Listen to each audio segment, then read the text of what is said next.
If a credit card company is suing you, your stomach probably dropped when you opened that envelope. But there's a word buried in almost every credit card agreement that the banks really don't want you to understand. It's called arbitration, and in the next few minutes, you'll understand exactly why it makes them nervous. First, the important part. We're not lawyers, and this isn't legal advice. We can't tell you what to do in your case.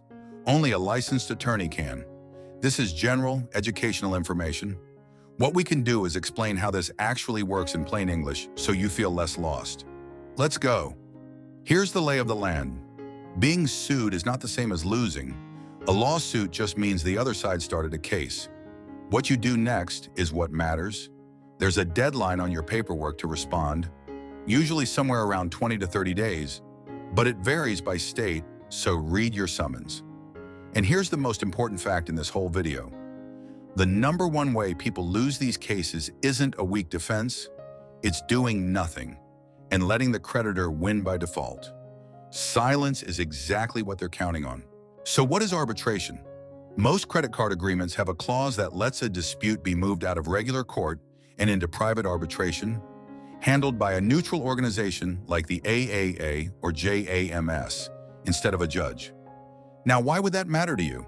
Because of who pays for it.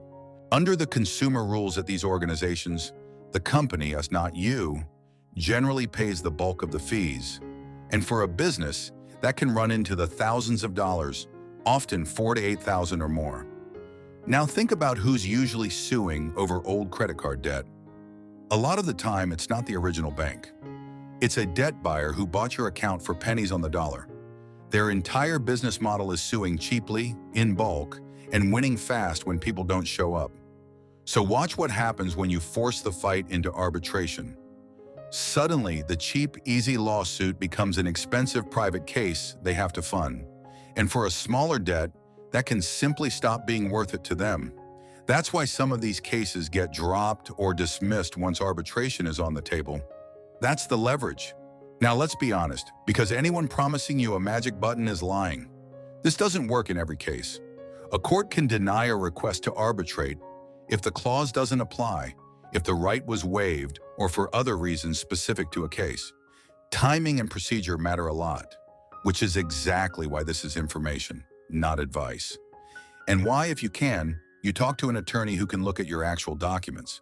In general, invoking arbitration tends to follow a shape. 1. Respond to the lawsuit on time before that deadline passes. 2. Find the arbitration clause in your cardholder agreement. That's where the right comes from. 3. A motion to compel arbitration is the formal request asking the court to send the dispute to private arbitration.